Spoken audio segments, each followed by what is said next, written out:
সেখানে, লড়াই হবে সেখানে।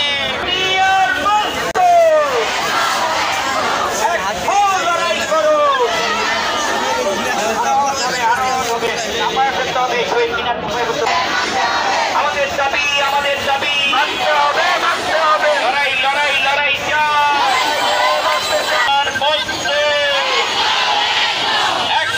লড়াই করো। দুনিয়ার বলতে এক লড়াই করো।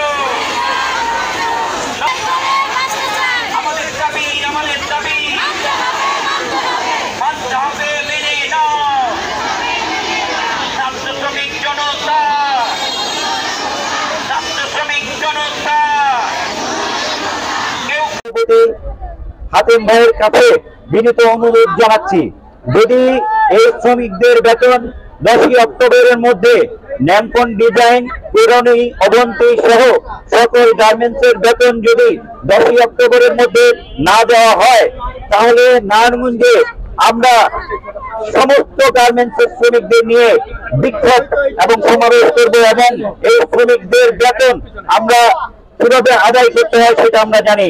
সোজা আঙুলে যদি ঘৃণা ওঠে, আঙুল কিভাবে বাঁকা করতে হয় সেটা আমরা জানি। আমরা মনে করি যে শ্রমিকরা কাজ করেছে, মাথার ঘাম পায়ে ফেলে রক্ত পানি করে তিল তিল করে এই নারায়ণগঞ্জে সভ্যতা তৈরি করেছে। এই 400 বছরের পুরনো শ্রমিকের শহর, শ্রমিকের শহরে যদি শ্রমিকরা নিরাপত্তা না পায়, তারা যদি মজুরি না পায়, তারা যদি কাজ করার পরও 4 মাস, 5 মাস, 8 মাস ধরে বেতন না পায়, তার দায়িত্ব বিকেএমইকে নিতে হবে। মালিকদের যে সংগঠন বিকেএমই, তারা এই 15 বছর ধরে তারাই ক্ষমতায় ছিল, এখনো তারাই ক্ষমতায় আছে।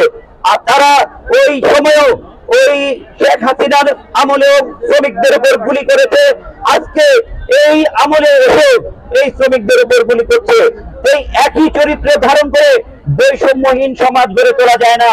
বৈষম্যহীন সমাজ গড়তে হলে অবশ্যই শ্রমিককে বেতন, শ্রমিকের ন্যূনতম মজুরি, বকেয়া বেতন, অবৈধভাবে শ্রমিক ছাঁটাই, অবৈধভাবে লোড করা, এই সব বন্ধ করতে হবে। যদি এই অবৈধ কালো শ্রম আইন বাতিল না করা হয়, এই সব কালো আইন দিয়ে যদি আবার শ্রমিকদের উপর নির্যাতন জুলুম চালানো হয়, তাহলে শ্রমিকরা কিছুতেই সেটা মেনে নেবে না। আমাদের সংগঠন শ্রমিক জাগরণ মঞ্চের তীব্র নিন্দা ও ক্ষোভ প্রকাশ করে এবং আমাদের যে জোট শ্রমিক কর্মচারী সংসদ, তার পক্ষ থেকে আমরা এর তীব্র নিন্দা এবং ক্ষোভ প্রকাশ করছি। যদি আবারও শ্রমিকদের উপর গুলি চলে, তাহলে সারা বাংলাদেশের শ্রমিকরা ঐক্যবদ্ধ হয়ে জবাব দেবে। তখন এই সেনাবাহিনী, যৌথ বাহিনী, র্যাব, পুলিশ দিয়ে এই শ্রমিকদের আটকে রাখতে পারবেন না।